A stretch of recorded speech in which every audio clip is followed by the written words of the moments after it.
ও তার পুত্র ইসমাইল আলাইহিস সালাম একত্রে কাবা নির্মাণ করেন।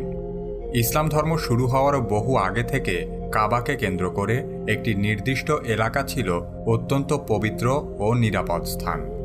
এখানে শিকার করা, গাছ কাটা, মারামারি করা বা মানুষ হত্যার মতো কাজ ছিল সম্পূর্ণ নিষিদ্ধ। তাই এই মসজিদকে বলা হয় মসজিদ আল হারাম। আরবি ভাষায় হারাম শব্দটির একাধিক অর্থ রয়েছে। হারামের একটি অর্থ নিষিদ্ধ, আর একটি অর্থ পবিত্র। তবে মসজিদ আল হারাম শব্দের নিষিদ্ধ বা পবিত্র ছাড়াও আরও কোনো অন্তর্নিহিত অর্থ থাকতে পারে। হজরত ইব্রাহিম আলাইহিসসালাম ও ইসমাইল আলাইহিসসালাম কাবাঘর নির্মাণ সম্পন্ন করার পর একটি পাথর বসানোর জায়গা ফাঁকা ছিল। ইব্রাহিম আলাইহিসসালাম তার পুত্রকে পাঠান এখানে বসানোর মতো একটি পাথর খুঁজে আনতে।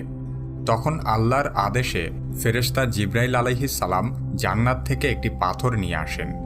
বলা হয়ে থাকে, পাথরটি যখন পৃথিবীতে এসেছিল তখন এর রং ছিল সম্পূর্ণ সাদা, কিন্তু দিনে দিনে মানুষের পাপ শুষে নিয়ে পাথরটি কালো রং ধারণ করেছে।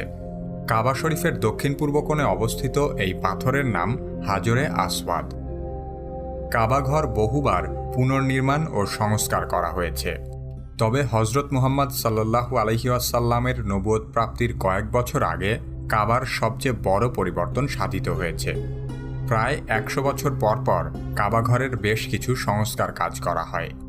সর্বশেষ 1996 সালে কাবাঘরের ভিত্তি আগের চেয়ে মজবুত করা হয়।